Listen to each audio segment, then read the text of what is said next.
Hello viewers, welcome to SP learning portal. உங்களுக்கு இந்த video பிடிச்சிருந்துச்சுன்னா லைக் பண்ணுங்கள், ஷேர் பண்ணுங்கள், கமெண்ட் பண்ணுங்கள். மறக்காமல் சப்ஸ்கிரைப் பட்டனை கிளிக் பண்ணி விட்ருங்க.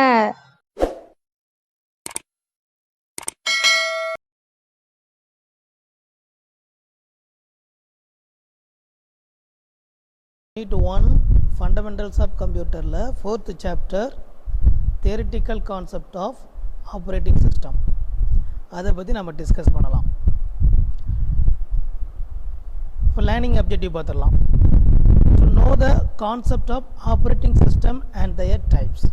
என்னென்ன ஆப்ரேட்டிங் சிஸ்டம்லாம் இருக்குது, ஆப்ரேட்டிங் சிஸ்டம்னா என்ன, அதனுடைய கான்செப்ட், அது எப்படி செயல்படுது, அதனுடைய மெயின் கேரக்டரிஸ்டிக்ஸ் என்ன, அதனுடைய ஃபியூச்சர் என்ன, இதை பற்றி நம்ம இன்றைக்கி தியரிட்டிக்கலாக படிக்க போகிறோம். Then to acquire the basic knowledge of operating system. Operating சிஸ்டத்தினுடைய பேசிக் நாலேஜ் அதை நீங்கள் கற்றுக்க போகிறீங்க. First introduction to software. You know software is nothing but a set of instruction or set of program அப்படினால set of instruction சொல்லுவோம். That instruction performs some specific task, that is called software. Software is a set of instructions that perform specific tasks. Let us see some examples of softwares. Calculator software is used to perform calculation. MS Paint software is used to draw pictures and drawings. As like each and every software has some specific task. These kind of softwares are known as application software. But the software, in another hand, there are system software such as operating system, utility software, compiler, interpreter.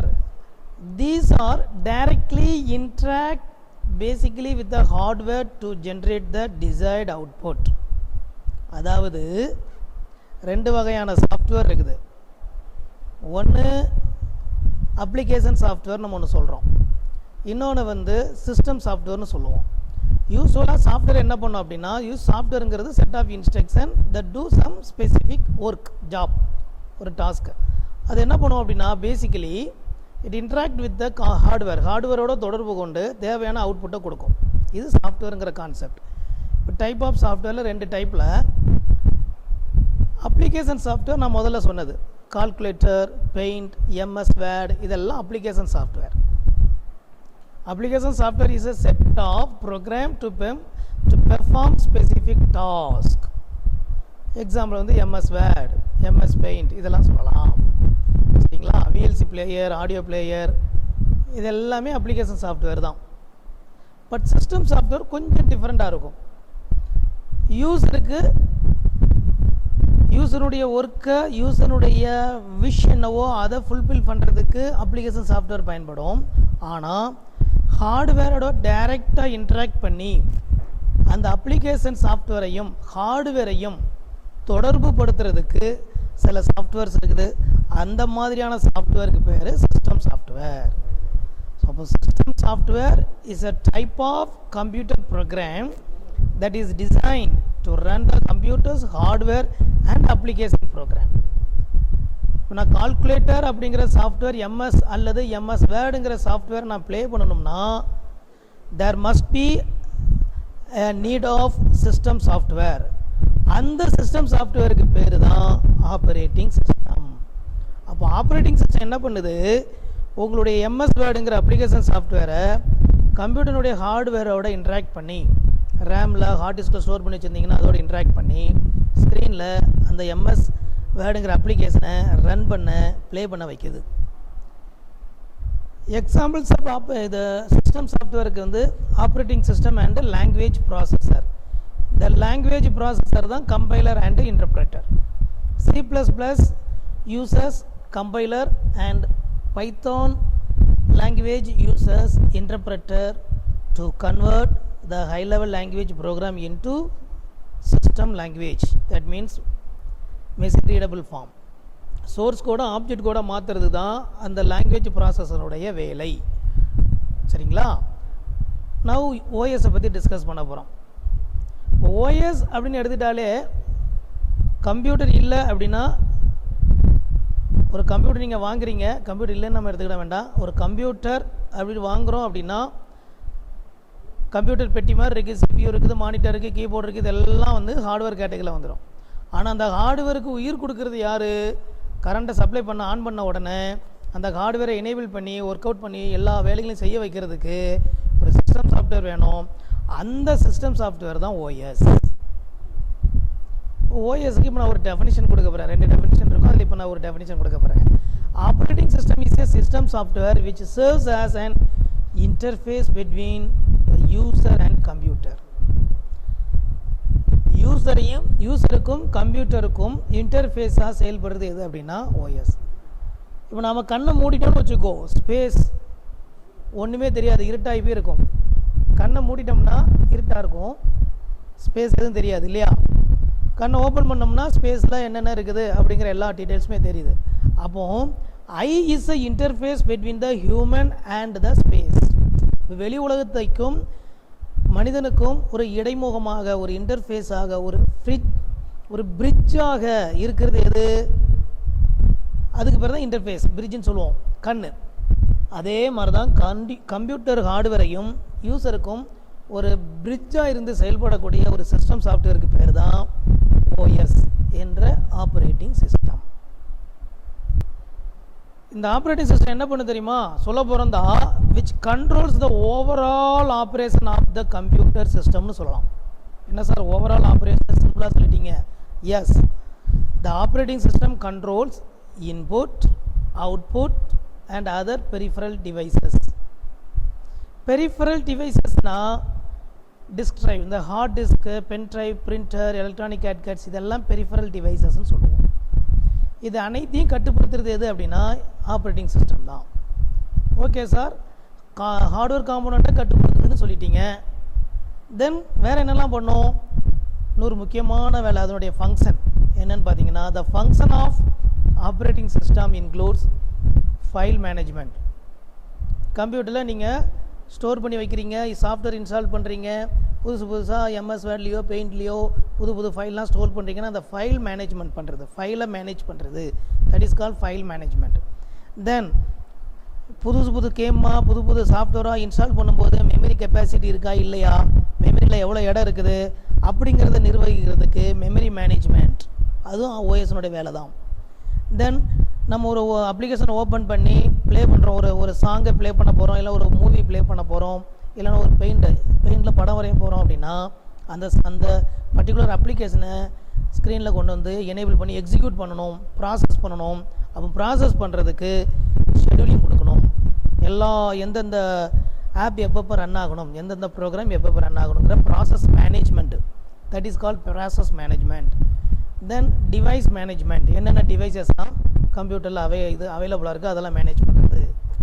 So இவை அனைத்தையும் ஓவராலாக control பண்ணக்கூடிய ஒரு வல்லமை படைத்த ஒரு software தான் எது அப்படின்னா ஓஎஸ். அப்போ ஓஎஸ் இல்லாமல் கம்ப்யூட்டர் இல்லை, கம்ப்யூட்டர் இருந்தால் ஓஎஸ் இருக்கணும். ஒரு ஆப்ரேட்டிங் சிஸ்டம் இல்லாமல் அந்த கம்ப்யூட்டர் இருந்தால் கம்ப்யூட்டரை நம்ம ரன் பண்ண முடியாது, யூஸ் பண்ண முடியாது, அது ஒரு ஜட பொருள் மாதிரி ஆயிரும். ஞாபகம் வச்சுக்கிடுங்க. அதனால தான் என்ன சொல்கிறாங்க, without an operating system a computer cannot effectively manage all the resources. When a computer is switched on, the operating system is loaded into the memory automatically. நீங்கள் கம்ப்யூட்டர் சுவிட்ச் ஆன் பண்ண உடனே ஃபஸ்ட்டு POST ரன் ஆகும், bias run ஆகி நேராக OS வந்து மெமரியில் வந்து ஸ்டோர் ஆகிடும். Some popular operating system for பிசினா பர்சனல் கம்ப்யூட்டர் அண்ட் லேப்டாப் என்னென்னு பார்த்தீங்கன்னா Windows, Unix, Linux, Mac OS, சரிங்களா? அதெல்லாம் வந்து லேப்டாப் அண்டு பிசிக்குள்ள operating system. But mobile operating சிஸ்டம்னு எடுத்துட்டிங்கன்னா ஆண்ட்ராய்டு அண்டு iOS, இதெல்லாம் மொபைல் ஓஎஸ் வந்துடும், அந்த கேட்டகரியில் வந்துடும். Sir operating system acts as a interface between user and கம்ப்யூட்டர்னு சொல்லிங்களே சார், அதுக்கு ஒரு படம் காட்டுங்க சார்னா அந்த பாருங்கள், இந்த படத்தை பாருங்கள், 4.2 பாருங்கள்.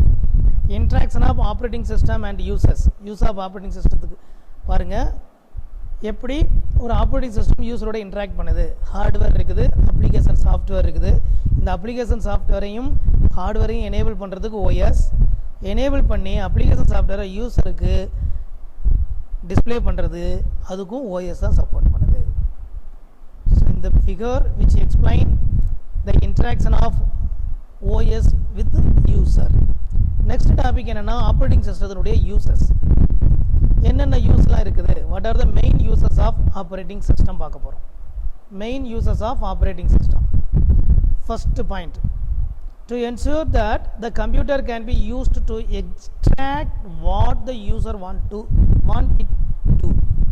user அந்த கம்ப்யூட்டர் என்ன வேலையை செய்யணும் அப்படிங்கிறத என்ஷூர் பண்ணணும் OS. then easy interaction between user and computer. then the third point is starting computer operation automatically when power is turned on, that means booting. Computer on பண்ணணும், ஆட்டோமேட்டிக்காக ஓஎஸ் வந்து என்ன ஆகணும், கம்ப்யூட்டரை ஆட்டோமேட்டிக்காக பூட் பண்ணிடணும். At the same time fourth point எடுத்துட்டிங்கன்னா it control the input and output devices and manage the maximum utilization of main memory. Then it should provide a security to the program, user programs. These are the main uses of operating system. The next topic is types of operating system. Types of operating system. So operating system is classified into the following types depending on their processing capability. அது செயல்படக்கூடிய கேப்பபிலிட்டியை பொறுத்து, அது process பண்ணக்கூடிய கேப்பபிலிட்டியை பொறுத்து அந்த ஓஎஸை single user operating system and multi user operating சிஸ்டம்னு ரெண்டு பிரிவாக பிரிக்கலாம். என்ன sir single user operating system? that operating system allow only one user, only single user to perform a task at the same time. ஒரு நேரத்தில் ஒரே ஒரு பெர்சனை மட்டும் ஒர்க் பண்ண வைக்கிறதுக்கு உள்ள ஆப்ரேட்டிங் சிஸ்டம்லாம் என்ன ஆப்ரேட்டிவ்னா சிங்கிள் யூசர் ஆப்ரேட்டிங் சிஸ்டம் அல்லது சிங்கிள் டாஸ்க் ஆப்ரேட்டிங் சிஸ்டம்னு சொல்லுவோம். இதுக்கு என்ன எக்ஸாம்பிள் சொல்லலாம் அப்படின்னா MS DOS. வெரி பிகினிங்கில் வெரி ஏன்சியன்ட் பீரியடில் உருவாக்கப்பட்ட ஒரு ஓஎஸ் தான் MS DOS, Microsoft DOS. It is a single user operating system because which perform single task at a time. Then multi-user operating system. இது ஒரே நேரத்தில் பார்த்தீங்கன்னா multiple user can access the same computer, same data, same application. அந்த மாதிரி சில OS support பண்ணோம். அந்த ஓஎஸ்லாம் என்னென்னா மல்டி யூசர் ஆப்ரேட்டிங் சிஸ்டம் சொல்லிடுவோம். எக்ஸாம்பிள் எடுத்துட்டிங்கன்னா Windows, Linux and Unix. These are the multi user operating system. I just read it. It is used in computers and laptops that allow same data and applications to be accessed by multiple users at the same time. The user can also communicate with each other. So Windows, Linux and Unix are the examples of multi-user OS. சரிங்களா? Next topic, key features of OS.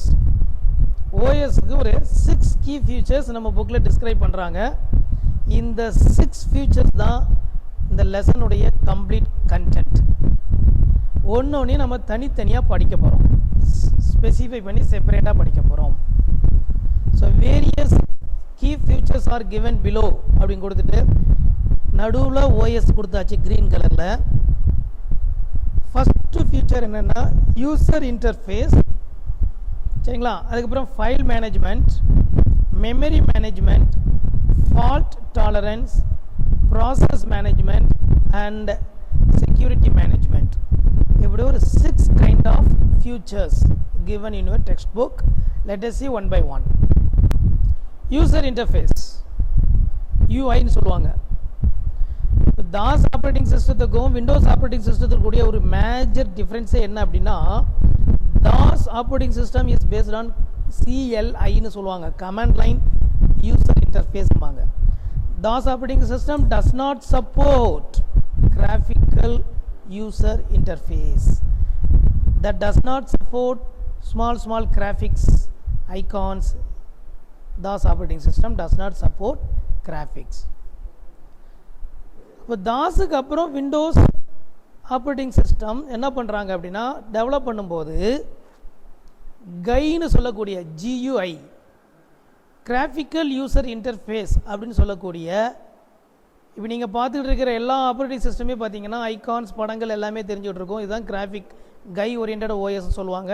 இப்போ கை orient ஓஎஸாக ஒரு உங்களுடைய Windows ஸ்க்ரீனை காட்டுறேன், அதே GUI oriented ஓஎஸ்க்கு best example. In this desktop பார்த்தீங்கன்னா small ஐகான்ஸாக இருக்குது, பேக்ரவுண்டில் ஒரு படம் இருக்குது, சரிங்களா? இதுக்கு பேர் தான் GUI, graphical user interface. So இந்த கை வந்து எந்த அளவுக்கு நல்லா இருக்கோ இன்டர்ஃபேஸ் இருக்குதோ, இது வந்து நாட் ஓன்லி எல்லா ஓஎஸ்லையும் பார்த்தீங்கன்னா இந்த யூசர் இன்டர்ஃபேஸை பொறுத்து தான் அந்த ஓஎஸ்க்குன்னு ஒரு தனி மெருகேற்றுதல், ஒரு என்ன சொல்கிறது அப்படின்னா குவாலிட்டி. அது வந்து கை நல்லா இருந்துச்சுனாலே, யூசர் இன்டர்ஃபேஸ் நல்லா இருந்தாலே, வெல் டிசைன்டு, லிவிட்டாக இருக்கணும், தத்ரூபமாக இருக்கணும், லைவ்லியாக இருக்கணும், அப்படி பல விஷயங்கள் அதில் இருக்குது. ஸோ அப்போ ஒரு ஓஎஸ் சக்ஸஸ் ஆகணும், அதனுடைய கீ சக்ஸஸ் எதில் அடங்கியிருக்குது அப்படின்னா அதனுடைய கிராஃபிக்ஸ் யூசர் இன்டர்ஃபேஸை பொறுத்து இருக்குது. இப்போ அதை பற்றி படிக்கலாம். The user interface is one of the significant feature of OS. The only way that user can make interaction with the computer. This is the main reason for key success of GUI based OS. The GUI is Windows based system with a pointing device to direct IO, choose from menus, make selection, and a keyboard to enter text. Its vibrant color attract the user very easily. சரிங்களா? So அந்த மாதிரி லிவிட்டாக attract பண்ணுற மாதிரி user interface இருக்கணும். Linux வந்து multi user இன்டர்ஃபேஸாக இருந்தாலும் very பிகினிங்கில் உள்ள லினக்ஸில் பார்த்தீங்கன்னா அது வந்து CLI-யாக தான் இருந்துச்சு. ஆனால் இப்போ வரக்கூடிய லினக்ஸ், அதாவது யூனிக்ஸ், நான் சொல்கிறது யூனிக்ஸ், இப்போ லினக்ஸ் டிஸ்ட்ரிபியூஷனில் எடுத்துட்டிங்கன்னா அதுவுமே இப்போ லினக்ஸ் ஓஎஸ்லாம் பார்த்தீங்கன்னா அதுவும் கை பேஸ்ட் ஓஎஸாக தான் இருக்குது. ஞாபகம் வச்சுடுங்க, லினக்ஸ் ஓஎஸ் வந்து கை பேஸ்ட் ஓஎஸ், யூனிக்ஸ் வந்து CLI கமாண்ட் லைன் இன்டர்ஃபேஸ். இப்போது ஒரு யூஎஸ் எப்படிலாம் இருக்கணும் அப்படிங்கிறதுக்கு ஒரு முக்கியமான ஒரு 5 பாயிண்ட்ஸ் வந்து கொடுக்குறாங்க. அந்த 5 பாயிண்ட்ஸை நீங்கள் வந்து keep in mind. The first point, the user interface should enable the user to retain this expertise for a longer time. User interface அப்படியே தத்ரூபமாக இருந்துச்சு அப்படின்னா அந்த ஓஎஸை விட்டு நம்ம வேறு ஓஎஸ்க்கு நம்ம போக மாட்டோம், அந்த அளவுக்கு இருக்கணும். The user interface should satisfy the customer based on their needs. கஸ்டமரை சாட்டிஸ்ஃபை பண்ணணும், அவங்களுடைய நீட் என்ன அதை பூர்த்தி செய்யணும். The user interface should save users precious time. பார்த்தோன்னே டக்குன்னு செலக்ட் பண்ணிக்கிட்டே போய்கிட்டே இருக்கணும், நம்ம ஒர்க்கை முடிக்கணும். ஒரு சின்ன குட்டி கதை சொல்கிறேன். Android OS, Windows, Nokia company டோட்டலாக டவுன் ஆகி அழிஞ்சதுக்கு ஒரு மெயின் ரீசன் என்ன தெரியுமா? அதாவது மொபைல் ஃபோன் கம்பெனியில் வந்து மொபைல் இதில் வந்து ஆண்ட்ராய்டு, சாம்சங் மற்றதெல்லாம் ஆண்ட்ராய்டு ஓஎஸை ஃபாலோ பண்ணிவிட்டு கை பேஸ்டாக கொண்டு வந்துட்டாங்க. ஆனால் ஆண்ட்ராய்டு ஓஎஸ்னுடைய யூஐ பார்த்திங்கன்னா சிம்பிளாக இருக்கும், ஈஸியாக இருக்கும், டச் பண்ணுற மாதிரி எல்லாமே இருக்கும். ஆனால் நோக்கியா கம்பெனி விண்டோஸ் ஓஎஸை, அதாவது மொபைல் ஃபோனுக்கு விண்டோஸ் ஓஎஸை பயன்படுத்துச்சு. பட் விண்டோஸ் ஓஎஸ் சொல்ல போகிறது அதுதான் அந்த நோக்கியா கம்பெனியுடைய சரிவுக்கு காரணமாக கூட சொல்லலாம். அந்த விண்டோஸ் ஓஎஸ் வந்து டெஸ்க்டாப் அதுக்கு பக்கா சூப்பர். ஆனால் மொபைல் என்விரான்மெண்ட்டுக்கு விண்டோஸ் ஓஎஸ் அந்த அளவுக்கு சூட்டபிளாக இல்லை. அது உள்ளே போனீங்கன்னா மெனு இந்த நம்மளுடைய டெஸ்க்டாப் ஓஎஸ் மாதிரியே மொபைல் ஓஎஸ் இருந்துச்சு. மொபைல் ஓஎஸ் எல்லாமே மவுஸ் கிடையாது, எல்லாம் டச் பேனல். அதனால் அந்த ஓஎஸ் பார்த்திங்கன்னா சில நேரங்களில் அந்த மொபைல் ஃபோன் யூஸ் பண்ணுறவங்களே ஒரு என்ன சொல்கிறது, ஒரு வெறுப்படைய செய்ய வச்சிருச்சு. அதனால தான் நோக்கியா கம்பெனி வந்து மோஸ்ட்லி ஸ்மார்ட் ஃபோன், நோக்கியா கம்பெனியுடைய ஸ்மார்ட் ஃபோன் சேல்ஸ் ஆகாமல் அப்படியே டிமினைஸ் ஆனதுக்கு காரணம். பட் ஆண்ட்ராய்டு ஓஎஸை ஃபாலோ பண்ண எல்லா கம்பெனிஸுமே வந்து ஸ்மார்ட் ஃபோன்ஸ் கம்பெனிஸ் எல்லாம் வந்து ரொம்ப ஃபேமஸ் ஆகிடுச்சு. ஓகே, அடுத்த பாயிண்ட்டுக்கு வரலாம். Fourth point, the ultimate aim of any product is to satisfy the customer. The user interface is also satisfy the customer. The fifth point, the user interface should reduce number of errors committed by the users. Errors mostly அதிகமாக இருக்கக்கூடாது, அதை வந்து avoid பண்ணணும். தென் இந்த memory management பார்த்துட்டு போயிடலாம். Memory management அப்படின்னு எடுத்துட்டிங்கனாலே it control சொல்ல போகிறோம் that it is the process of controlling and coordinating computer main memory and assigning memory பிளாக்னா memory space to various running program to optimize overall computer performance. கொஞ்சம் புரிகிற மாதிரி சொல்லுங்கள் சார் அப்படின்னு உங்கள் மைண்ட் வாய்ஸ் எனக்கு தெரியுது. அதாவது கம்ப்யூட்டருடைய மெயின் மெமரியை ஆப்டிமைஸ்டாக யூஸ் பண்ணணும். ஆப்டிமைஸ்னால் மேக்ஸிமமாக அதிகமாக யூஸ் பண்ணணும். அதே நேரத்தில் ஸோ மெனி ப்ரோக்ராம்ஸ் ரன் ஆகிட்டு இருந்துச்சு அப்படின்னா மெயின் மெமரியில் எல்லா ப்ரோக்ராம் ரன் ஆகும்போது இடம் பத்தாமல் போயிடக்கூடாது.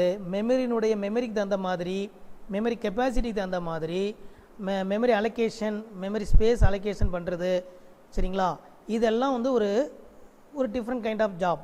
இந்த ஜாப்பை வந்து ரொம்ப டேலண்டடாக ஒரு ஓஎஸ் பண்ணணும். அதை தான் இந்த மெமரி மேனேஜ்மெண்ட்டில் டிஸ்கஸ் பண்ண போகிறோம். The memory management involves the allocation of specific memory blocks to individual programs based on the user demand. The objective of the memory management process is to improve both the utilization of CPU and speed up the computer's response to its user via memory. ஏன்னா மெமரியும் சிபியும் ஒன்றோடு தொடர்புடையது. CPU எதுக்கு use ஆகுது? Processor. அதுக்கு கம்ப்ளீட்டாக டாஸ்க்கை perform பண்ணுறதுக்கு, process பண்ணுறதுக்கு தான் சிபியூ பயன்படுத்த போகிறோம். அவன் சிபியூக்குள்ளே போயிட்டு சிபியூ ப்ராசஸ் பண்ணி மெமரியிலேருந்து ஒரு டேட்டாவை எடுத்துகிட்டு வரணும், சிபியூ ப்ராசஸ் பண்ணணும், அப்படியே ரிட்டர்ன் பண்ணணும். இதெல்லாம் பார்த்திங்கன்னா ஆப்டிமைஸ் ஸ்பீடில் இருக்கணும். ஸ்பீடு ரொம்ப முக்கியம், ஸ்லோவாக இருக்கக்கூடாது. இதை நிர்வகிக்கிறதுக்கு ஓஎஸ் வந்து கேப்பபிளாக இருக்கணும். So for this reason the computer must keep several programs in memory that associate with many different memory management schemes. So OS is the responsible for the following activities in connection with memory management. எந்த மாதிரியான activity sir? பாருங்கள், முக்கியமான 3 activities கொடுத்துட்றோம். The first activity is keep track of which portion of memory are currently being used and who is using them. எந்த program எந்த memory பிளாக்கை use பண்ணிக்கிட்டு இருக்குது கரண்ட்டாக அப்படிங்கிறதுக்கு ரெக்கார்ட் மெயின்டைன் பண்ணணும். அதான் எஃப்ஏடின்னு சொல்லுவாங்க, ஃபைல் அலோகேஷன் டேபிள். அதில் ரெக்கார்ட் பண்ணிகிட்டு இருக்கணும். Second point, determining which process or parts of the process and data to move in and out of memory. மெமரியிலேருந்து எந்தெந்த டேட்டா உள்ளே வருது, எந்தெந்த டேட்டா வெளியே போயிட்டு இருக்குது, இதை தீர்மானிக்கணும். Then allocation and deallocation of memory blocks are needed by the program in main memory. இப்போ அலோகேட் பண்ணியாச்சு மெயின் மெமரியில், அந்த ப்ரோக்ராம் எக்ஸிக்யூஷன் முடிஞ்சிருச்சா, கார்பேஜ் கலெக்ஷனில் கொண்டு வச்சிடணும், டீஅலோகேட் பண்ணிடணும். இது ஒரு முக்கியமான டாஸ்க். இதெல்லாம் எது செய்யணும்? ஓஎஸ் செய்தாக வேண்டும்.